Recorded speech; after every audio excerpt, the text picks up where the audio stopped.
شروع اللہ کے نام سے جو بڑا مہربان نہایت رحم والا ہے۔ الف لام میم۔ یہ کتاب ایسی ہے کہ اس میں کوئی شک نہیں،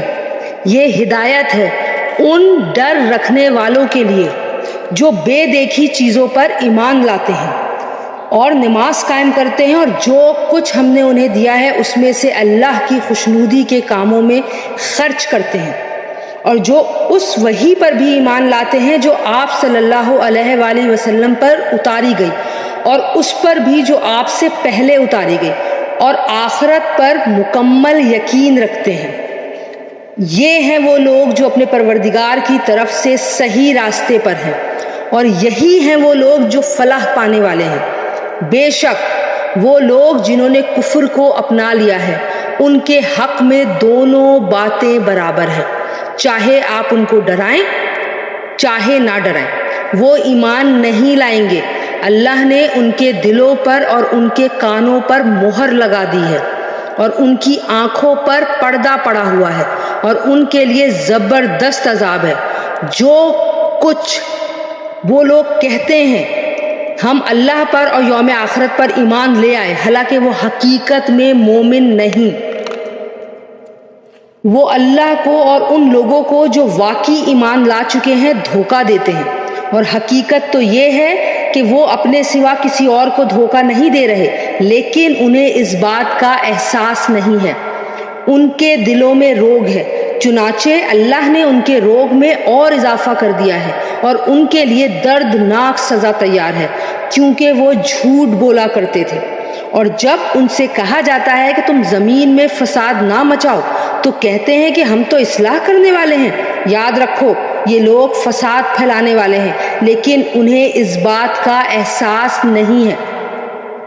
اور جب ان سے کہا جاتا ہے کہ تم بھی اسی طرح ایمان لے آؤ جیسے دوسرے لوگ ایمان لائے ہیں، تو کہتے ہیں کہ کیا ہم بھی اسی طرح ایمان لے آئے جیسے بے وقوف لوگ ایمان لائے ہیں۔ خوب اچھی طرح سن لو، یہی لوگ بے وقوف ہیں، لیکن وہ یہ بات نہیں جانتے۔ اور جب یہ ان لوگوں سے ملتے ہیں جو ایمان لا چکے ہیں تو کہتے ہیں کہ ہم ایمان لے آئے، اور جب یہ اپنے شیطانوں کے پاس تنہائی میں جاتے ہیں تو کہتے ہیں کہ ہم تمہارے ساتھ ہیں، ہم تو مذاق کر رہے تھے۔ اللہ ان سے مذاق کا معاملہ کرتا ہے اور انہیں ایسی ڈھیل دیتا ہے کہ وہ اپنی سرکشی میں بھٹکے ہوئے۔ یہ وہ لوگ ہیں جنہوں نے ہدایت کے بدلے گمراہی خرید لی ہے، لہٰذا نہ ان کی تجارت میں نفع ہوگا اور نہ ہی انہیں صحیح راستہ نصیب ہوا۔ ان کی مثال اس شخص کی سی ہے جس نے ایک آگ روشن کی، پھر جب اس آگ نے اس کے ماحول کو روشن کر دیا تو اللہ نے ان کا نور سلب کر لیا اور انہیں اندھیروں میں چھوڑ دیا کہ انہیں کچھ سجھائی نہیں دیتا۔ وہ بہرے ہیں، گونگے ہیں، اندھے ہیں، چنانچہ اب وہ واپس نہیں آئیں گے۔ یا پھر ان منافقوں کی مثال ایسی ہے جیسے آسمان سے برستی ایک بارش جس میں اندھیریاں بھی ہوں اور گرج بھی اور چمک بھی۔ وہ کڑکوں کی آواز پر موت کے خوف سے اپنی انگلیاں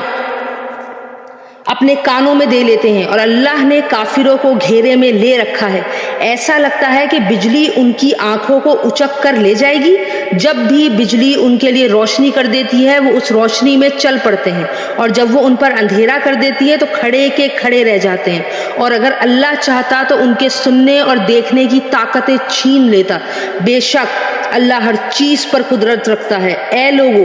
اپنے اس پروردگار کی عبادت کرو جس نے تمہیں اور ان لوگوں کو پیدا کیا جو تم سے پہلے گزرے ہیں، تاکہ تم متقی بن جاؤ۔ وہ پروردگار جس نے تمہارے لیے زمین کو بچھونا بنایا اور آسمان کو چھت اور آسمان سے پانی برسایا، پھر اس کے ذریعے تمہارے رزق کے طور پر پھل نکالے، لہٰذا اللہ کے ساتھ شریک نہ ٹھہراؤ جبکہ تم یہ سب باتیں جانتے ہو۔ اور اگر تم اس قرآن کے بارے میں ذرا بھی شک میں ہو جو ہم نے اپنے بندے محمد صلی اللہ علیہ وآلہ وسلم پر اتارا ہے، تو اس جیسی کوئی ایک صورت ہی بنا لاؤ اگر تم سچے ہو۔ اللہ کے سوا اپنے تمام مددگاروں کو بھی بلا لو، پھر بھی اگر تم یہ کام نہ کر سکو، اور یقیناً کبھی نہیں کر سکو گے، تو ڈرو اس آگ سے جس کا ایندھن انسان اور پتھر ہوں گے۔ وہ کافروں کے لیے ہی تیار کی گئی ہے، اور جو لوگ ایمان لائے ہیں اور انہوں نے نیک عمل کیے ہیں ان کو خوشخبری سنا دو کہ ان کے لیے ایسے باغات تیار کیے ہیں جن کے نیچے نہریں بہتی ہوں گی۔ جب کبھی ان کو ان باغات میں سے کوئی پھل رزق کے طور پر دیا جائے گا تو وہ کہیں گے یہ تو وہی ہے جو ہمیں پہلے بھی دیا گیا تھا، اور انہیں وہ رزق ایسا ہی دیا جائے گا جو دیکھنے میں ملتا جلتا ہوگا، اور ان کے لیے وہاں پاکیزہ بیویاں ہوں گی، اور وہ ان باغات میں ہمیشہ ہمیشہ رہیں گے۔ بے شک اللہ اس بات سے نہیں شرماتا کہ وہ کسی بات کو واضح کرنے کے لیے کوئی بھی مثال دے دے، چاہے وہ مچھر جیسی معمولی چیز کی ہو یا کسی ایسی چیز کی جو مچھر سے بھی زیادہ معمولی ہو۔ اب جو لوگ مومن ہیں وہ خوب جانتے ہیں کہ یہ مثال ایک حق بات ہے جو ان کے پروردگار کی طرف سے آئی ہے، البتہ جو لوگ کافر ہیں وہ یہی کہتے ہیں کہ بھلا اس حقیر مثال سے اللہ کا کیا مطلب ہے۔ اس طرح اللہ اس مثال سے بہت سے لوگوں سے گمراہی میں مبتلا کرتا ہے اور بہت سو کو ہدایت دے دیتا ہے، مگر وہ گمراہ انہی لوگوں کو کرتا ہے جو نافرمان ہیں، اور وہ جو اللہ سے کیے ہوئے عہد کو پختہ کرنے کے بعد بھی توڑ دیتے ہیں، اور جن رشتوں کو اللہ نے جوڑنے کا حکم دیا ہے انہیں کاٹ ڈالتے ہیں، اور وہ زمین میں فساد مچاتے ہیں۔ ایسے ہی لوگ بڑا نقصان اٹھانے والے ہیں۔ تم اللہ کے ساتھ کفر کا طرز عمل آخر کیسے اختیار کر لیتے ہو؟ حالانکہ تم بے جان تھے، اسی نے تمہیں زندگی بخشی، پھر وہی تمہیں موت دے گا، پھر وہی تم کو دوبارہ زندہ کرے گا، اور پھر تم اسی کے پاس لوٹ کر جاؤ گے۔ وہی ہے جس نے زمین میں جو کچھ ہے تمہارے لیے پیدا کیا۔ پھر وہ آسمان کی طرف متوجہ ہوا، چنانچہ ان کو 7 آسمانوں کی شکل میں ٹھیک ٹھیک بنا دیا، اور وہ ہر چیز کا پورا علم رکھنے والا ہے۔ اور اس وقت کا تذکرہ سنو جب تمہارے پروردگار نے فرشتوں سے کہا کہ میں زمین میں ایک خلیفہ بنانے والا ہوں۔ وہ کہنے لگے کیا آپ زمین میں ایسی مخلوق پیدا کریں گے جو اس میں فساد مچائے اور خون خرابہ کرے، حالانکہ ہم آپ کی تسبیح اور حمد و تقدیس میں لگے ہوئے ہیں۔ اللہ پاک نے کہا میں وہ باتیں جانتا ہوں جو تم نہیں جانتے، اور آدم کو اللہ نے سارے کے سارے نام سکھا دیے۔ پھر ان کو فرشتوں کے سامنے پیش کیا اور ان سے کہا اگر تم سچے ہو تو مجھے ان چیزوں کے نام تو بتلاؤ۔ وہ بول اٹھے آپ ہی کی ذات پاک ہے، جو کچھ علم آپ نے ہمیں دیا ہے اس کے سوا ہم تو کچھ بھی نہیں جانتے۔ حقیقت میں علم و حکمت کے مالک تو صرف آپ ہی ہیں۔ اللہ پاک نے کہا آدم تم ان کو ان چیزوں کے نام بتا دو۔ چنانچہ جب اس نے ان کے نام ان کو بتا دیے تو اللہ نے فرشتوں سے کہا کیا میں نے تم سے نہیں کہا تھا کہ میں آسمانوں اور زمین کے بھید جانتا ہوں، اور جو کچھ تم ظاہر کرتے ہو اور جو کچھ چھپاتے ہو مجھے اس کا علم ہے۔ اور اس وقت کا تذکرہ بھی سنو جب ہم نے فرشتوں سے کہا کہ آدم کو سجدہ کرو، چنانچہ سب نے سجدہ کیا سوائے ابلیس کے۔ اس نے انکار کر دیا اور متکبرانہ رویہ اختیار کیا اور کافروں میں شامل ہو گیا۔ اور ہم نے کہا آدم تم اور تمہاری بیوی جنت میں رہو اور اس میں سے جہاں سے چاہو جی بھر کے کھاؤ، مگر اس درخت کے پاس بھی نہ جانا ورنہ تم ظالموں میں شمار ہوگے۔ پھر ہوا یہ کہ شیطان نے ان دونوں کو وہاں سے ڈگمگا دیا اور جس عیش میں وہ تھے اس سے انہیں نکال کر ہی دم لیا، اور ہم نے آدم ان کی بیوی اور ابلیس سے کہا اب تم سب یہاں سے اتر جاؤ، تم ایک دوسرے کے دشمن رہو گے اور تمہارے لیے ایک مدت تک زمین میں ٹھہرنا اور کسی قدر فائدہ اٹھانا طے کر دیا گیا ہے۔ پھر آدم نے اپنے پروردگار سے توبہ کے کچھ الفاظ سیکھ لیے جن کے ذریعے انہوں نے توبہ مانگی، چنانچہ اللہ نے ان کی توبہ کو قبول کیا، بے شک وہ بہت معاف کرنے والا بڑا مہربان ہے۔ ہم نے کہا اب تم سب یہاں سے اتر جاؤ، پھر اگر میری طرف سے کوئی ہدایت تمہیں پہنچے تو جو لوگ میری ہدایت کی پیروی کریں گے ان کو نہ کوئی خوف ہوگا نہ کوئی غم، اور جو لوگ کفر کا ارتکاب کریں گے اور ہماری آیتوں کو جھٹلائیں گے وہ دوزخ والے لوگ ہیں جہاں وہ ہمیشہ ہمیشہ رہیں گے۔ اے بنی اسرائیل میری وہ نعمت یاد کرو جو میں نے تم کو عطا کی تھی، اور تم مجھ سے کیا ہوا عہد پورا کرو تاکہ میں بھی تم سے کیا ہوا عہد پورا کروں، اور تم کسی اور سے نہیں بلکہ صرف مجھ ہی سے ڈرو، اور جو کلام میں نے نازل کیا ہے اس پر ایمان لاؤ، جبکہ وہ اس کتاب یعنی توریت کی تصدیق بھی کر رہا ہے جو تمہارے پاس ہے، اور تم ہی سب سے پہلے اس کے منکر نہ بن جاؤ، اور میری آیتوں کو معمولی سی قیمت لے کر نہ بیچو، اور کسی اور کے بجائے صرف میرا خوف ہی دل میں رکھو۔ اور حق کو باطل کے ساتھ گڈ مڈ نہ کرو اور نہ حق بات کو چھپاؤ، جبکہ اصل حقیقت تم اچھی طرح جانتے ہو، اور نماز قائم کرو اور زکوٰۃ عطا کرو اور رکوع کرنے والوں کے ساتھ رکوع کرو۔ کیا تم دوسرے لوگوں کو تو نیکی کا حکم دیتے ہو اور خود اپنے آپ کو بھول جاتے ہو، حالانکہ تم کتاب کی تلاوت بھی کرتے ہو؟ کیا تمہیں اتنی بھی سمجھ نہیں؟ اور صبر اور نماز سے مدد حاصل کرو۔ نماز بھاری ضرور معلوم ہوتی ہے، مگر ان لوگوں کو نہیں جو خشوع یعنی دھیان اور عاجزی سے پڑھتے ہیں، جو اس بات کا خیال رکھتے ہیں کہ وہ اپنے پروردگار سے ملنے والے ہیں اور ان کو اسی کی طرف لوٹ کر جانا ہے۔ اے بنی اسرائیل، میری وہ نعمت یاد کرو جو میں نے تم کو عطا کی تھی، اور یہ بات یاد کرو کہ میں نے تم کو سارے جہاں پر فضیلت دی تھی، اور اس دن سے ڈرو جس دن کوئی شخص بھی کسی کے کچھ کام نہیں آئے گا، نہ کسی سے کوئی سفارش قبول کی جائے گی، نہ کسی سے کسی قسم کا فدیہ لیا جائے گا، اور نہ ہی ان کی کوئی مدد پہنچے گی۔ اور وہ وقت بھی یاد کرو جب ہم نے تم کو فرعون کے لوگوں سے نجات دی، جو تمہیں بڑے عذاب دیتے تھے، تمہارے بیٹوں کو ذبح کر ڈالتے اور تمہاری عورتوں کو زندہ رکھتے تھے، اور اس ساری صورتحال میں تمہارے پروردگار کی طرف سے تمہارا بڑا امتحان تھا۔ اور یاد کرو جب ہم نے تمہاری خاطر سمندر کو پھاڑ ڈالا تھا، چنانچہ تم سب کو بچا لیا تھا اور فرعون کے لوگوں کو سمندر میں غرق کر ڈالا تھا، اور تم یہ سارا نظارہ دیکھ رہے تھے۔ اور وہ وقت بھی یاد کرو جب ہم نے موسیٰ سے 40 راتوں کا وعدہ ٹھہرایا تھا، پھر تم نے ان کے پیچھے اپنی جانوں پر ظلم کر کے بچڑے کو معبود بنا لیا، پھر اس سب کے بعد بھی ہم نے تم کو معاف کر دیا تاکہ تم شکر ادا کرو۔ اور یاد کرو جب ہم نے موسیٰ کو کتاب دی اور حق و باطل میں تمیز کا معیار بخشا تاکہ تم راہ راست پر آ جاؤ، اور جب موسیٰ نے اپنی قوم سے کہا تھا کہ اے میری قوم، حقیقت میں تم نے بچڑے کو معبود بنا کر خود ہی اپنی جانوں پر ظلم کیا ہے، لہٰذا اب اپنے خالق سے توبہ کرو اور اپنے آپ کو قتل کرو، تمہارے خالق کے نزدیک یہی تمہارے حق میں بہتر ہے۔ اس طرح اللہ نے تمہاری توبہ قبول فرما لی، بے شک وہی ہے جو اتنا معاف کرنے والا، اتنا رحم کرنے والا ہے۔ اور جب تم نے کہا تھا کہ اے موسیٰ، ہم اس وقت تک ہرگز تمہارا یقین نہیں کریں گے جب تک اللہ کو ہم خود اپنی کھلی آنکھوں سے نہ دیکھ لیں، نتیجہ یہ ہوا کہ کڑکے نے تمہیں اس طرح آ پکڑا کہ تم دیکھتے رہ گئے، پھر ہم نے تمہیں تمہارے مرنے کے بعد دوسری زندگی دی تاکہ تم شکر گزار بنو، اور ہم نے ہی تم کو بادل کا سایہ عطا کیا اور تم پر من و سلوہ نازل کیا، اور کہا کہ جو پاکیزہ رزق ہم نے تمہیں بخشا ہے شوق سے کھاؤ، اور یہ کہ نافرمانیاں کر کے انہوں نے ہمارا کچھ نہیں بگاڑا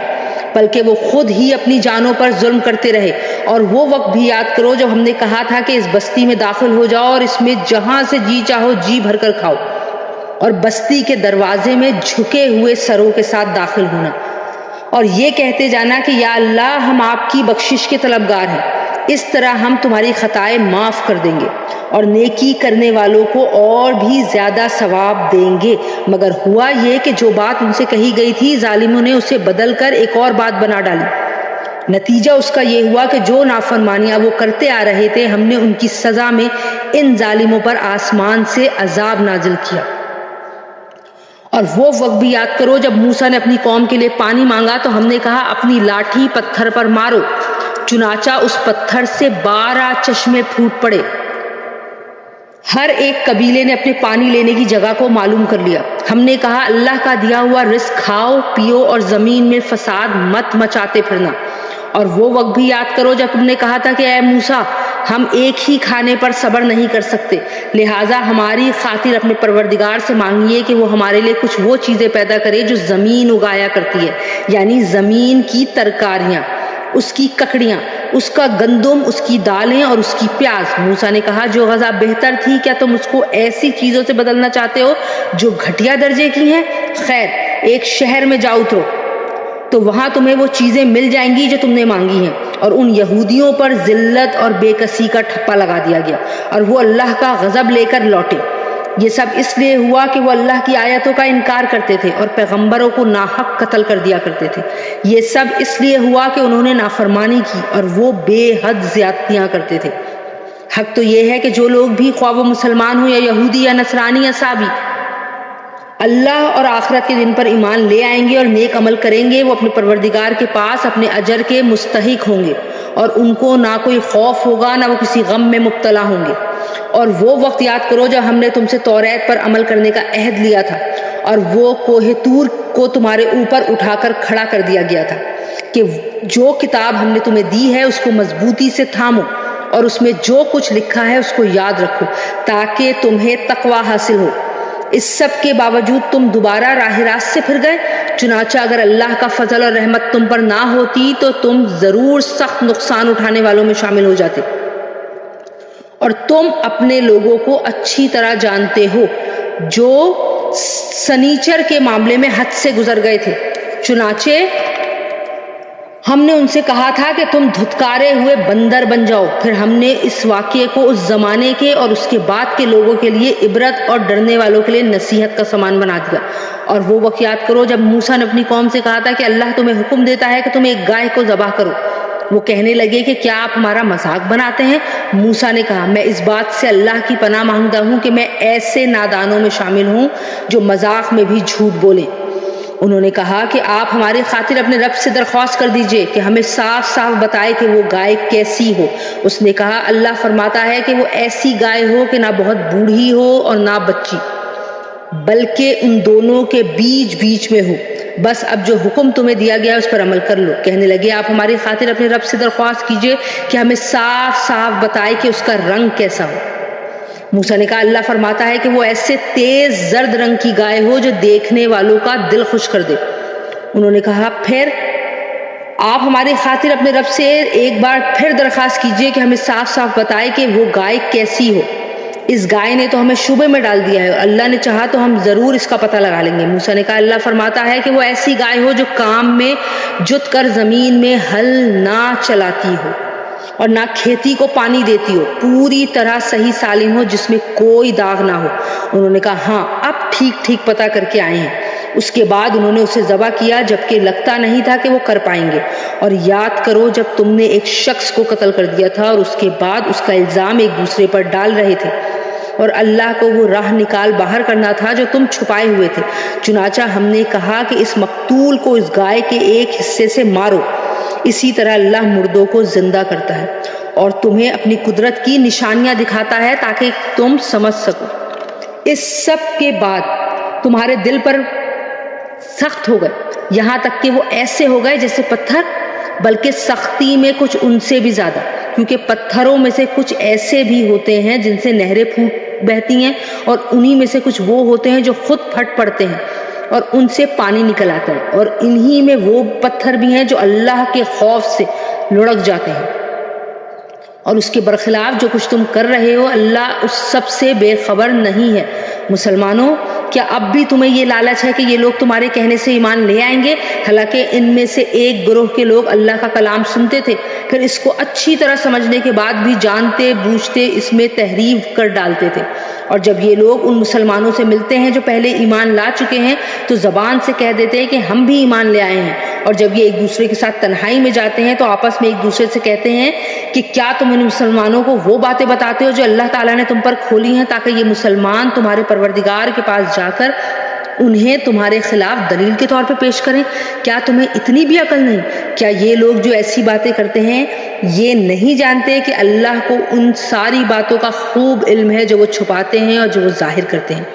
اور ان میں سے کچھ لوگ ان پڑھ ہیں جو کتاب توریت کا علم تو رکھتے نہیں، البتہ کچھ آرزو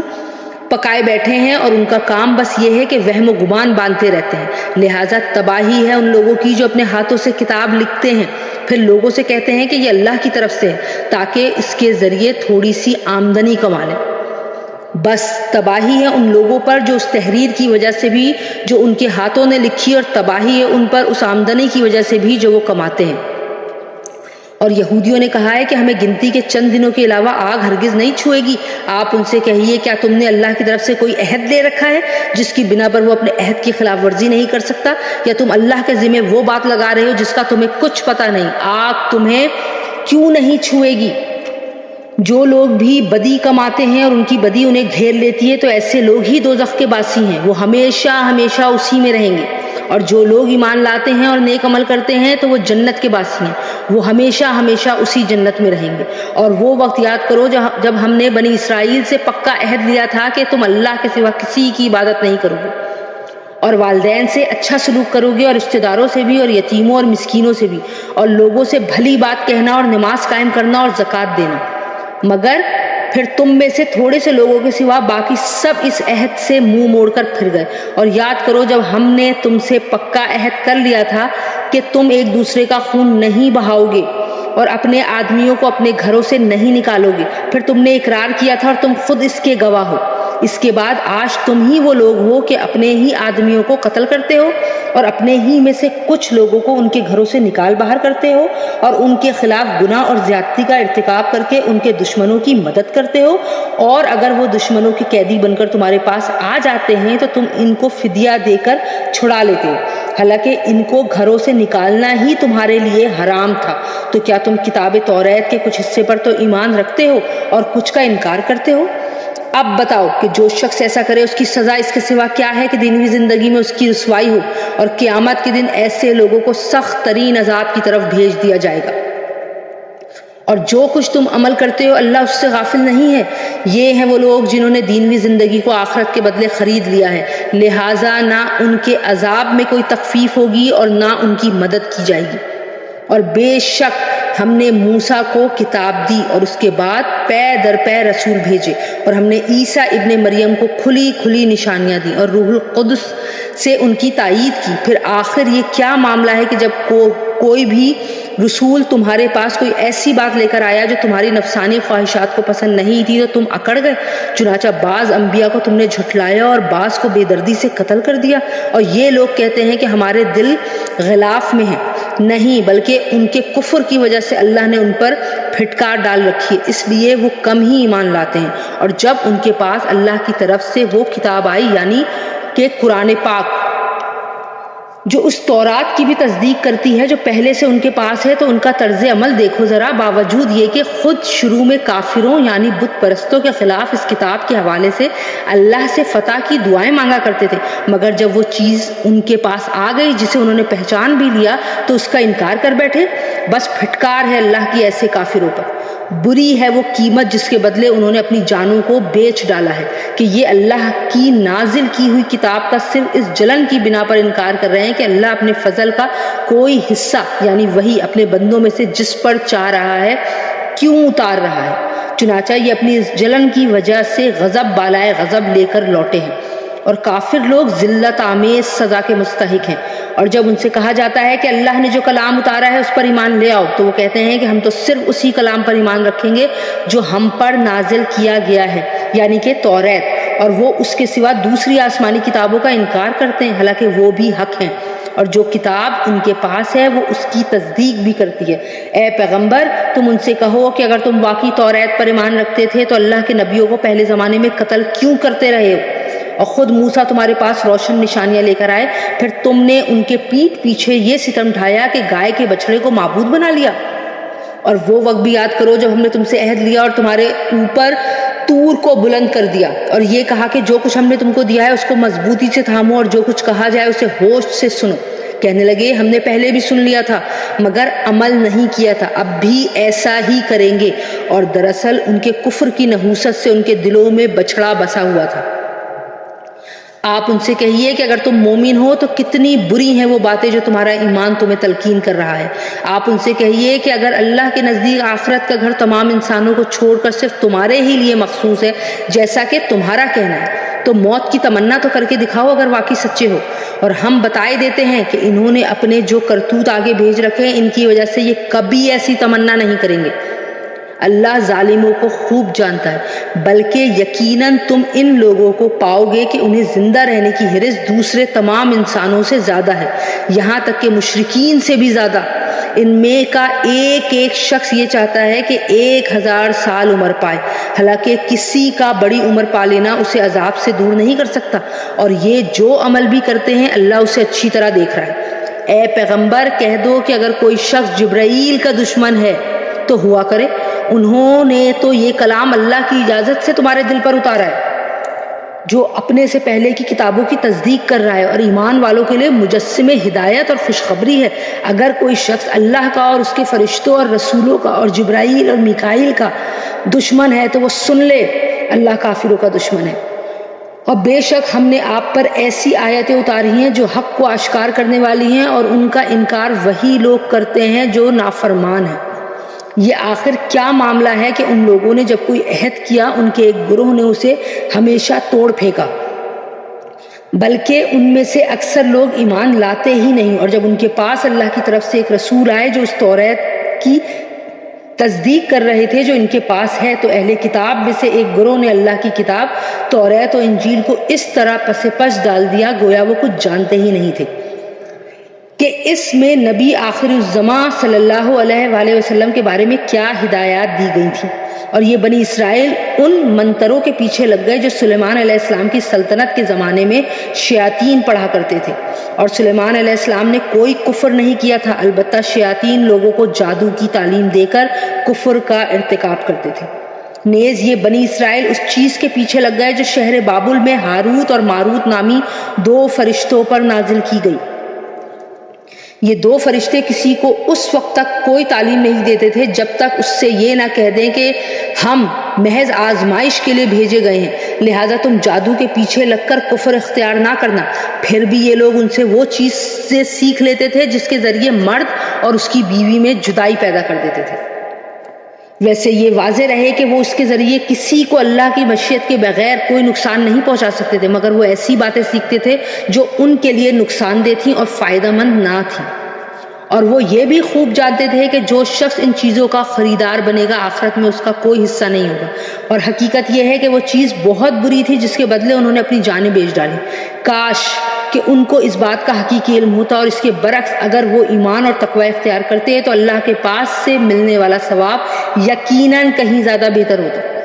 کاش کہ ان کو اس بات کا بھی حقیقی علم ہوتا۔ ایمان والو، رسول اللہ صلی اللہ علیہ وآلہ وسلم سے مخاطب ہو کر رائنا نہ کہا کرو، اور انظرنا کہہ دیا کرو، اور سنا کرو، اور کافروں کے لیے درد دینے والا عذاب ہے۔ کافر لوگ خواہ اہل کتاب میں سے ہوں یا مشرکین میں سے، یہ پسند نہیں کرتے کہ تمہارے پروردگار کی طرف سے کوئی بھلائی تم پر نازل ہو، حالانکہ اللہ جس کو چاہتا ہے اپنی رحمت کے لیے مخصوص فرما لیتا ہے، اور اللہ فضل عظیم کا مالک ہے۔ ہم جب بھی کوئی آیت منسوخ کرتے ہیں یا اسے بھلا دیتے ہیں تو اس سے بہتر یا اس جیسی آیت لے آتے ہیں۔ کیا تمہیں یہ معلوم نہیں کہ اللہ ہر چیز پر قدرت رکھتا ہے؟ کیا تمہیں یہ معلوم نہیں کہ اللہ وہ ذات ہے کہ آسمانوں اور زمین کی سلطنت تنہا اسی کی ہے، اور اللہ کے سوا نہ کوئی تمہارا رکھوالا ہے نہ مددگار؟ کیا تم یہ چاہتے ہو کہ اپنے رسول سے اسی قسم کے سوال کرو جیسے پہلے موسیٰ سے کیے جا چکے ہیں؟ اور جو شخص ایمان کے بدلے کفر اختیار کرے وہ یقیناً سیدھے راستے سے بھٹک گیا۔ مسلمانوں، بہت سے اہل کتاب اپنے دلوں کی حسد کی بنا پر یہ چاہتے ہیں کہ تمہارے ایمان لانے کے بعد تمہیں پلٹا کر پھر کافر بنا دیں، باوجود یہ کہ حق ان پر واضح ہو چکا ہے۔ چنانچہ تم معاف کرو اور درگزر سے کام لو یہاں تک کہ اللہ خود اپنا فیصلہ بھیج دے۔ بے شک اللہ ہر چیز پر قادر ہے۔ اور نماز قائم کرو اور زکوٰۃ ادا کرو، اور یاد رکھو کہ جو بھلائی کا عمل بھی تم خود اپنے فائدے کے لیے آگے بھیج دو گے اس کو اللہ کے پاس ہی پاؤ گے۔ بے شک جو عمل بھی تم کرتے ہو اللہ اسے دیکھ رہا ہے۔ اور یہ یعنی یہودی اور عیسائی کہتے ہیں کہ جنت میں سوائے یہودیوں یا عیسائیوں کے کوئی بھی ہرگز داخل نہیں ہوگا، یہ محض ان کی آرزوئیں ہیں۔ آپ ان سے کہیے کہ اگر تم اپنے اس وعدے میں سچے ہو تو اپنی کوئی دلیل پیش کرو۔ کیوں نہیں؟ قاعدہ یہ ہے کہ جو شخص بھی اپنا رخ اللہ کے آگے جھکا دے اور نیک عمل کرے اسے اپنا اجر اپنے پروردگار کے پاس ضرور ملے گا، اور ایسے لوگوں کو نہ کوئی خوف ہوگا اور نہ وہ غمگین ہوں گے۔ اور یہ یہودی کہتے ہیں کہ عیسائیوں کے مذہب کی کوئی بنیاد نہیں، اور عیسائی کہتے ہیں کہ یہودیوں کے مذہب کی کوئی بنیاد نہیں، حالانکہ یہ سب آسمانی کتاب پڑھتے ہیں۔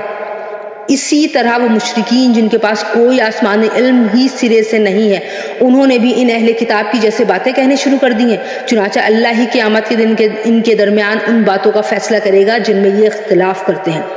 اور اس شخص سے بڑا ظالم کون ہوگا جو اللہ کی مسجدوں پر اس بات کی بندش لگا دے کہ ان میں اللہ کا نام لیا جائے اور ان کو ویران کرنے کی کوشش کرے؟ ایسے لوگوں کو یہ حق نہیں پہنچتا کہ وہ ان مسجدوں میں داخل ہوں مگر ڈرتے ہوئے۔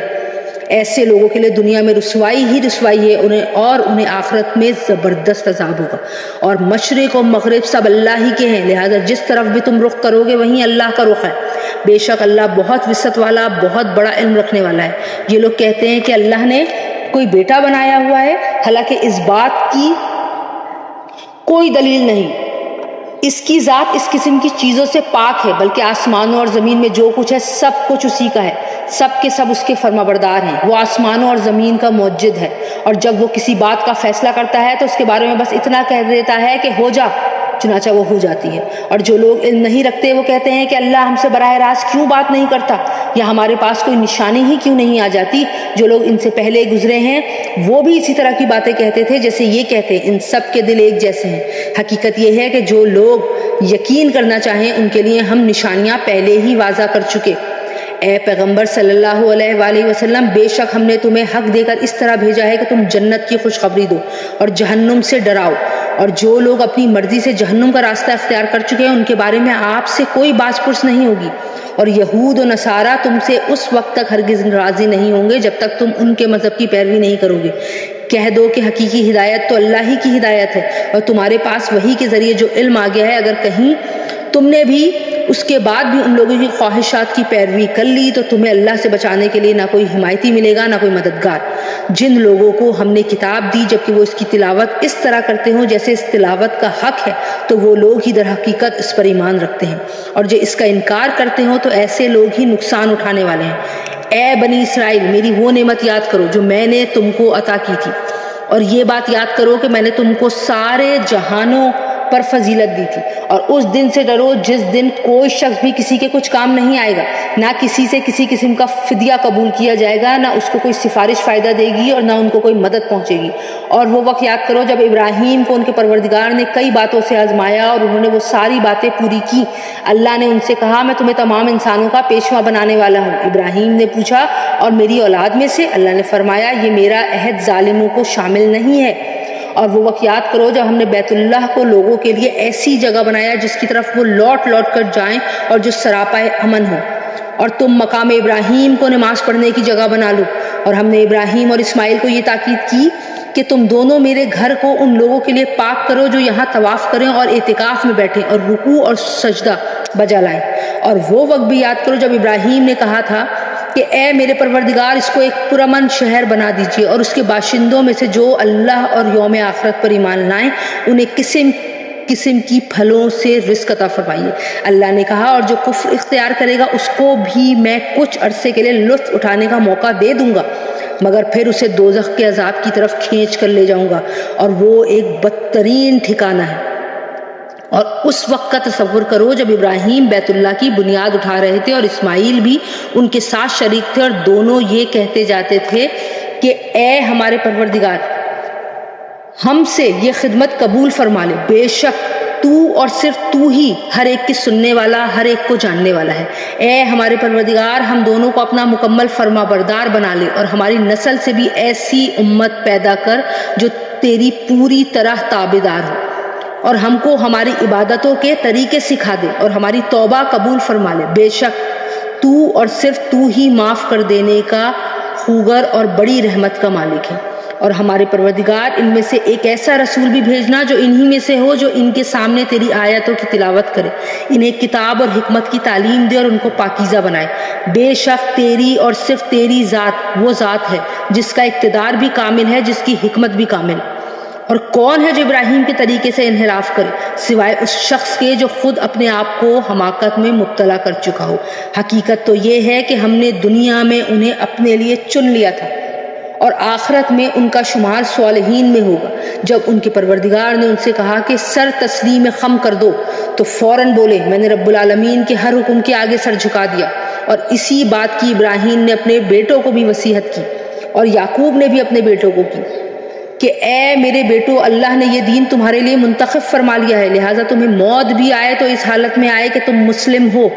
کیا اس وقت تم خود موجود تھے جب یعقوب کی موت کا وقت آیا تھا، جب انہوں نے اپنے بیٹوں سے کہا تھا کہ تم میرے بعد کس کی عبادت کرو گے؟ ان سب نے کہا تھا کہ ہم اسی ایک خدا کی عبادت کریں گے جو آپ کا معبود ہے اور آپ کے باپ داداؤں ابراہیم، اسماعیل اور اسحاق کا معبود ہے، اور ہم صرف اسی کے فرما بردار ہیں. وہ ایک امت تھی جو گزر گئی، جو کچھ انہوں نے کمایا وہ ان کا ہے اور جو کچھ تم نے کمایا وہ تمہارا ہے.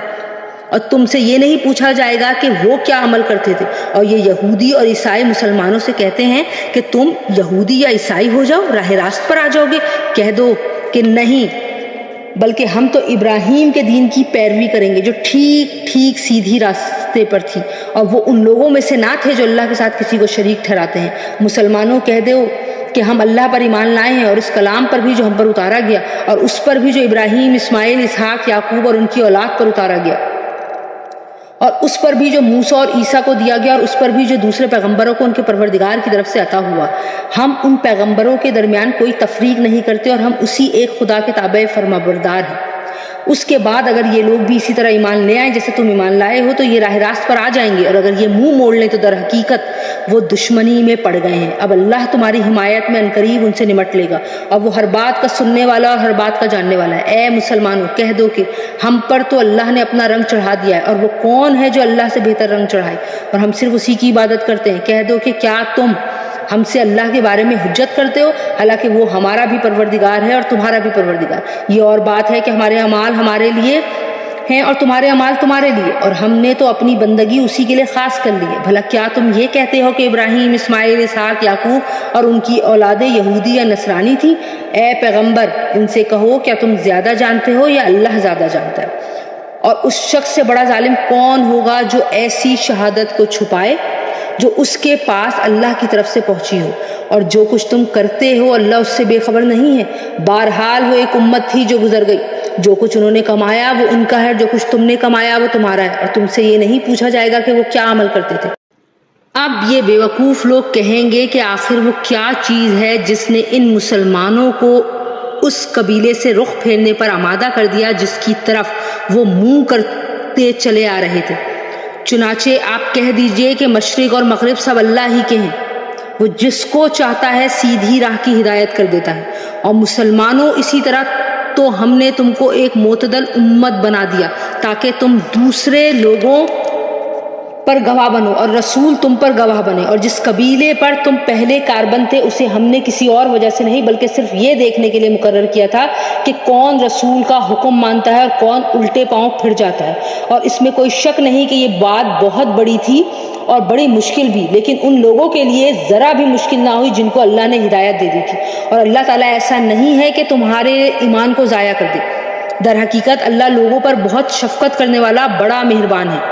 اے پیغمبر، ہم تمہارے چہرے کو بار بار آسمان کی طرف اٹھتے ہوئے دیکھ رہے ہیں، چنانچہ ہم تمہارا رخ ضرور اس قبلے کی طرف پھیر دیں گے جو تمہیں پسند ہے۔ لو اب اپنا رخ مسجد حرام کی سمت کر لو، اور آئندہ جہاں کہیں تم ہو اپنے چہرے کا رخ نماز پڑھتے ہوئے اسی کی طرف رکھا کرو۔ اور جن لوگوں کو کتاب دی گئی ہے وہ خوب جانتے ہیں کہ یہی بات حق ہے جو ان کے پروردگار کی طرف سے آئی ہے، اور جو کچھ یہ کر رہے ہیں اللہ اس سے غافل نہیں ہے۔ اور جن لوگوں کو کتاب دی گئی تھی اگر تم ان کے پاس ہر قسم کی نشانیاں لے آؤ تب بھی یہ تمہارے قبلے کی پیروی نہیں کریں گے، اور نہ تم ان کے قبلے پر عمل کرنے والے ہو، نہ ایک دوسرے کے قبلے پر عمل کرنے والے۔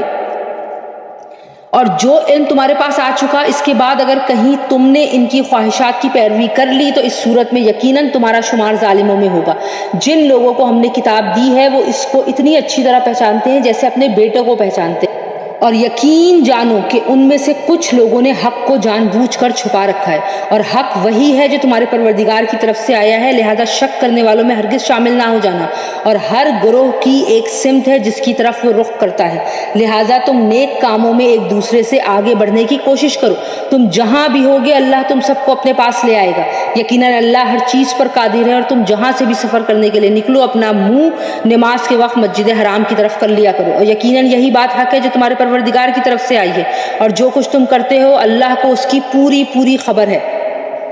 اور جہاں سے بھی تم نکلو تم اپنا منہ مسجد حرام کی طرف کرو، اور تم جہاں کہیں ہو اپنے چہرے کو اسی کی طرف رکھو تاکہ لوگوں کو تمہارے خلاف حجت بازی کا موقع ہی نہ ملے۔ البتہ ان لوگوں میں جو لوگ ظلم کے خوگر ہیں وہ کبھی خاموش نہ ہوں گے، سو ان کا کچھ خوف نہ رکھو، ہاں میرا خوف رکھو، اور تاکہ میں تم پر اپنا انعام مکمل کر دوں اور تاکہ تم ہدایت حاصل کر لو۔ یہ انعام ایسا ہی ہے جیسے ہم نے تمہارے درمیان تمہیں میں سے ایک رسول بھیجا جو تمہارے سامنے ہماری ہی آیاتوں کی تلاوت کرتا ہے اور تمہیں پاکیزہ بناتا ہے، اور تمہیں کتاب اور حکمت کی تعلیم دیتا ہے، اور تمہیں وہ باتیں سکھاتا ہے جو تم نہیں جانتے تھے۔ لہٰذا مجھے یاد کرو، میں تمہیں یاد رکھوں گا، اور میرا شکر ادا کرو اور میری ناشکری ہرگز نہ کرو۔ اے ایمان والو، صبر اور نماز سے مدد حاصل کرو، بے شک اللہ صبر کرنے والوں کے ساتھ ہے۔ اور جو لوگ اللہ کے راستے میں قتل ہوں ان کو ہرگز مردہ نہ کہنا، دراصل وہ زندہ ہیں مگر تم نے ان کی زندگی کا احساس اس دنیا میں نہیں کر سکتے۔ اور دیکھو ہم تمہیں آزمائیں گے ضرور، کبھی کچھ خوف سے اور کبھی بھوک سے اور کبھی مال و جان اور پھلوں میں کمی کر کے۔ اور جو لوگ ایسے حالات میں صبر سے کام لیں گے ان کو خوشخبری سنا دو، یہ وہ لوگ ہیں کہ جب ان کے اوپر کوئی مصیبت پہنچتی ہے تو یہ کہتے ہیں کہ ہم سب اللہ ہی کے ہیں اور ہم کو اللہ ہی کی طرف لوٹ کر چلے جانا ہے۔ یہ وہ لوگ ہیں جن پر ان کے پروردگار کی طرف سے خصوصی عنایتیں اور رحمت ہے، اور یہی وہ لوگ ہیں جو ہدایت پر ہیں۔ بے شک صفا اور مروہ اللہ کی نشانیوں میں سے ایک ہے، لہٰذا جو شخص بھی بیت اللہ کا حج کرے یا عمرہ کرے تو اس کے لیے اس بات میں کوئی گناہ نہیں ہے کہ وہ ان کے درمیان چکر لگائے، اور جو شخص خوشی سے کوئی بھلائی کا کام کرے تو اللہ یقیناً قدردان اور جاننے والا ہے۔ بے شک وہ لوگ جو ہماری نازل کی ہوئی روشن دلیلوں اور ہدایت کو چھپاتے ہیں، باوجود یہ کہ ہم انہیں کتاب میں کھول کھول کر لوگوں کے لیے بیان کر چکے ہیں، تو ایسے لوگوں پر اللہ بھی لعنت بھیجتا ہے اور دوسرے لعنت کرنے والے بھی لعنت بھیجتے ہیں۔ ہاں، وہ لوگ جنہوں نے توبہ کر لی ہو اور اپنی اصلاح کر لی ہو اور چھپائی ہوئی باتوں کو کھول کھول کر بیان کر دیا ہو، تو میں ایسے لوگوں کی توبہ قبول کر لیتا ہوں، اور میں توبہ قبول کرنے کا خوگر ہوں، بڑا رحمت والا ہوں۔ بے شک وہ لوگ جنہوں نے کفر کو اختیار کیا اور کافر ہونے کی حالت ہی میں مرے، ان پر اللہ کی اور فرشتوں کی اور سارے انسانوں کی لعنت ہے، وہ ہمیشہ اسی پھٹکار میں رہیں گے، نہ ان پر سے عذاب کو ہلکا کیا جائے گا اور نہ ہی ان کو مہلت دی جائے گی۔ تمہارا خدا ایک ہی خدا ہے، اس کے سوا کوئی خدا نہیں جو سب پر مہربان، بہت مہربان ہے۔ بے شک آسمانوں اور زمین کی تخلیق میں، رات دن کے لگاتار آنے اور جانے میں، ان کشتیوں میں جو لوگوں کے فائدے کا سامان لے کر سمندر میں تیرتی ہے، اس پانی میں جو اللہ نے آسمان سے اتارا اور اس کے ذریعے زمین کو اس کے مردہ ہو جانے کے بعد زندگی بخشی، اور اس میں ہر قسم کے جانور پھیلا دیے، اور ہواؤں کی گردش میں اور ان بادلوں میں جو آسمان اور زمین کے درمیان تابع دار بن کر کام میں لگے ہوئے ہیں، ان لوگوں کے لیے کھلی نشانیاں ہی نشانیاں ہیں جو اپنی عقل سے کام لیتے ہیں۔ اور اس کے باوجود لوگوں میں کچھ وہ بھی ہیں جو اللہ کے علاوہ دوسروں کو اس کی خدائی میں اس طرح شریک قرار دیتے ہیں کہ ان سے ایسی محبت رکھتے ہیں جیسے اللہ سے محبت رکھنی چاہیے، اور جو لوگ ایمان لا چکے ہیں وہ اللہ ہی سے سب سے زیادہ محبت رکھتے ہیں۔ اور کاش کہ یہ ظالم جب دنیا میں کوئی تکلیف دیکھتے ہیں تو اسی وقت یہ سمجھ لیا کریں کہ تمام تر طاقت اللہ ہی کو حاصل ہے، اور یہ کہ اللہ کا عذاب آخرت میں اس وقت بڑا سخت ہوگا جب وہ پیشوا جن کے پیچھے یہ لوگ چلتے رہے ہیں اپنے پیروکاروں سے مکمل بے تعلقی کا اعلان کر دیں گے، اور یہ سب لوگ عذاب کو اپنی آنکھوں کے سامنے دیکھ لیں گے اور ان کے تمام باہمی رشتے ٹوٹ کر کٹ کر رہ جائیں گے۔ اور جنہوں نے ان پیشواؤں کی پیروی کی تھی وہ کہیں گے کہ کاش ہمیں ایک مرتبہ پھر دنیا میں لوٹنے کا موقع دے دیا جائے تو ہم بھی ان پیشواؤں سے اسی طرح بے تعلقی کا اعلان کریں جیسے انہوں نے ہم سے بے تعلقی کا اعلان کیا ہے۔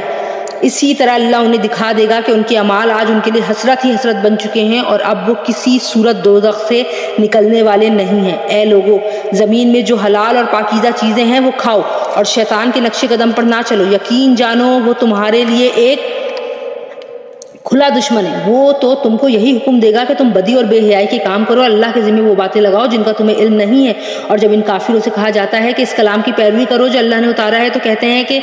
ہم تو ان باتوں کی پیروی کریں گے جس پر ہم نے اپنے باپ داداؤں کو پایا ہے۔ بھلا کیا اس صورت میں بھی ان کو یہی چاہیے جب ان کے باپ دادا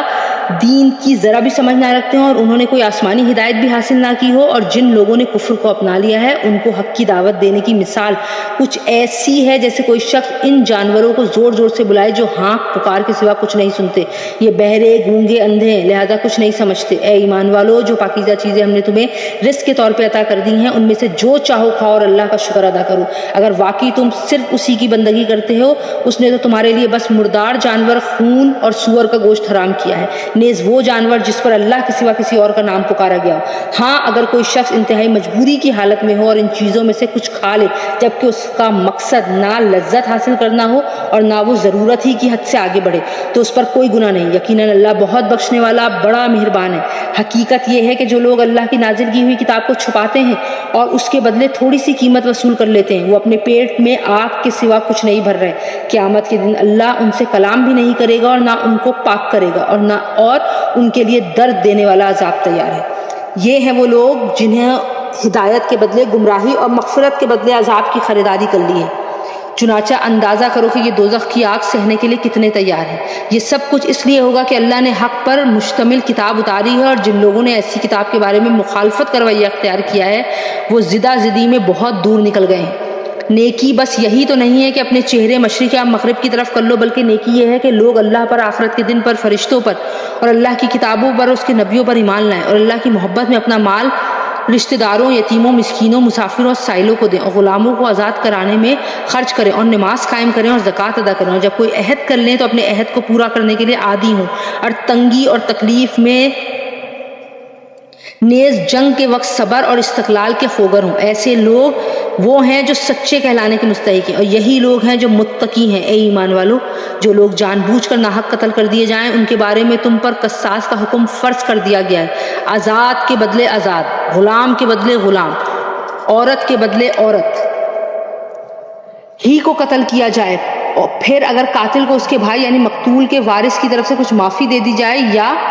تو معروف طریقے کے مطابق خون بہا کا مطالبہ کرنا وارث کا حق ہے، اور اسے خوش اسلوبی سے ادا کرنا قاتل کا فرض ہے۔ یہ تمہارے پروردگار کی طرف سے آسانی پیدا کی گئی ہے اور ایک رحمت ہے۔ اس کے بعد بھی کوئی زیادتی کرے تو وہ دردناک عذاب کا مستحق ہے۔ اور اے عقل رکھنے والو، تمہارے لیے قصاص میں زندگی کا سامان ہے، امید ہے کہ تم اس کی خلاف ورزی سے بچو گے۔ تم پر فرض کیا گیا ہے کہ اگر تم میں سے کوئی اپنے پیچھے مال چھوڑ کر جانے والا ہو تو جب اس کی موت کا وقت قریب آ جائے وہ اپنے والدین اور قریبی رشتہ داروں کے حق میں دستور کے مطابق وصیت کرے۔ یہ متقی لوگوں کے ذمے ایک لازمی حق ہے۔ پھر جو شخص اس وصیت کو سننے کے بعد اس میں کوئی تبدیلی کرے گا تو اس کا گناہ ان لوگوں پر ہوگا جو اس میں تبدیلی کریں گے۔ یقین رکھو کہ اللہ سب کچھ سنتا ہے، سب کچھ جانتا ہے۔ ہاں، اگر کسی شخص کو یہ اندیشہ ہو کہ کوئی وصیت کرنے والا بے جا طرفداری یا گناہ کا ارتکاب کر رہا ہے اور وہ متعلقہ آدمیوں کے درمیان صلح کرا دے تو اس پر کوئی گناہ نہیں۔ بے شک اللہ تعالیٰ بہت بخشنے والا، بڑا مہربان ہے۔ اے ایمان والو، تم پر روزہ فرض کیا گیا ہے جس طرح تم سے پہلے لوگوں پر فرض کیا گیا تھا، تاکہ تمہارے اندر تقویٰ پیدا ہو۔ گنتی کے چند روزے رکھنے ہیں۔ پھر بھی اگر تم میں سے کوئی شخص بیمار ہو یا سفر پر ہو تو دوسرے دنوں میں اتنی ہی تعداد پوری کر لے، اور جو لوگ اس کی طاقت رکھتے ہوں ان کے ذمے یہ ہے کہ وہ ایک مسکین کو کھانا کھلا کر روزے کا فدیہ ادا کر دیں۔ اس کے علاوہ اگر کوئی شخص اپنی خوشی سے کوئی نیکی کرے تو یہ اس کے حق میں بہتر ہے، اور اگر تم کو سمجھ ہو تو روزے رکھنے میں تمہارے لیے زیادہ بہتری ہے۔ رمضان کا مہینہ وہ ہے جس میں قرآن نازل کیا گیا، جو لوگوں کے لیے سراپا ہدایت اور ایسی روشنیوں کا حامل ہے جو صحیح راستہ دکھاتی ہے اور حق و باطل کے درمیان دو ٹوک فیصلہ کر دیتی ہیں۔ لہٰذا تم میں سے جو شخص بھی یہ مہینہ پائے وہ اس میں ضرور روزہ رکھے، اور اگر کوئی شخص بیمار ہو یا سفر پر ہو تو دوسرے دنوں میں اتنی ہی تعداد پوری کر لے۔ اللہ تمہارے ساتھ آسانی کا معاملہ کرنا چاہتا ہے اور تمہارے لیے مشکل پیدا کرنا نہیں چاہتا، تاکہ تم روزوں کی گنتی پوری کر لو، اور اللہ نے تمہیں جو راہ دکھائی اس پر اللہ کی تکبیر کہو، تم شکر گزار بنو۔ اور اے پیغمبر، جب میرے بندے آپ سے میرے بارے میں پوچھیں تو آپ ان سے کہہ دیجئے کہ میں اتنا قریب ہوں کہ جب کوئی مجھے پکارتا ہے تو میں پکارنے والے کی پکار سنتا ہوں، لہٰذا وہ بھی میری بات دل سے قبول کریں اور مجھ پر ایمان لائیں تاکہ وہ راہ راست پر آ جائیں۔ تمہارے لیے حلال کر دیا گیا ہے کہ روزوں کی رات میں تم اپنی بیویوں سے بے تکلف صحبت کرو، وہ تمہارے لیے لباس ہیں اور تم ان کے لیے لباس ہو۔ اللہ کو علم تھا کہ تم اپنے آپ سے خیانت کر رہے تھے، پھر اس نے تم پر عنایت کی اور تمہاری غلطی معاف فرما دی، چنانچہ اب تم ان سے صحبت کر لیا کرو، اور جو کچھ اللہ نے تمہارے لیے لکھ رکھا ہے اسے طلب کرو، اور اس وقت تک کھاؤ پیو جب تک سفید دھاری صبح کی سیاہ دھاری میں ممتاز ہو کر تم پر واضح نہ ہو جائے۔ اس کے بعد رات آنے تک روزے پورے کرو، اور اپنی بیویوں سے اس حالت میں مباشرت نہ کرو جب تم مسجدوں میں اعتکاف میں بیٹھے ہو۔ یہ اللہ کی مقرر کی ہوئی حدود ہیں، لہٰذا ان کی خلاف ورزی کے قریب بھی مت جانا۔ اسی طرح اللہ اپنی نشانیاں لوگوں کے سامنے کھول کھول کر بیان کرتا ہے تاکہ وہ تقوی اختیار کریں، اور آپس میں ایک دوسرے کا مال ناحق طریقوں سے نہ کھانا، اور نہ ان کا مقدمہ حاکموں کے پاس اس غرض سے لے کے جانا کہ لوگوں کے مال کا کوئی حصہ جانتے بوجھتے ہڑپ کرنے کا گناہ کرو۔ لوگ آپ سے نئے مہینوں کے چاند کے بارے میں پوچھتے ہیں، آپ انہیں بتا دیجئے کہ یہ لوگوں کے مختلف معاملات کے اور حج کے اوقات متعین کرنے کے لیے ہیں، اور یہ کوئی نیکی نہیں ہے کہ تم گھروں میں ان کی پشت کی طرف سے داخل ہو، بلکہ نیکی یہ ہے کہ انسان تقوی اختیار کرے اور تم گھروں میں ان کے دروازے سے داخل ہوا کرو، اور اللہ سے ڈرتے رہو تاکہ تمہیں فلاح حاصل ہو، اور ان لوگوں سے اللہ کے راستے میں جنگ کرو جو تم سے جنگ کرتے ہیں، اور زیادتی نہ کرو، یقین جانو کہ اللہ زیادتی کرنے والوں کو بالکل پسند نہیں کرتا، اور تم ان لوگوں کو جہاں پاؤ قتل کرو، اور انہیں اس جگہ سے نکال باہر کرو جہاں سے انہوں نے تمہیں نکالا تھا، اور فتنہ قتل سے زیادہ سنگین برائی ہے، اور تم ان سے مسجد حرام کے پاس اس وقت تک لڑائی نہ کرو جب تک وہ خود اس میں تم سے لڑائی شروع نہ کرے۔ ہاں، اگر وہ تم سے اس میں لڑائی شروع کرے تو تم ان کو قتل کر سکتے ہو، ایسے کافروں کی یہی سزا ہے۔ پھر اگر وہ باز آ جائیں تو بے شک اللہ بہت بخشنے والا بڑا مہربان ہے، اور تم ان سے لڑتے رہو یہاں تک کہ فتنہ باقی نہ رہے اور دین اللہ کا ہو جائے۔ پھر اگر وہ باز آ جائیں تو سمجھ لو کہ تشدد سوائے ظالموں کے کسی پر نہیں ہونا چاہیے۔ حرمت والے مہینے کا بدلہ حرمت والا مہینہ ہے، اور حرمتوں پر بھی بدلے کے احکام جاری ہوتے ہیں،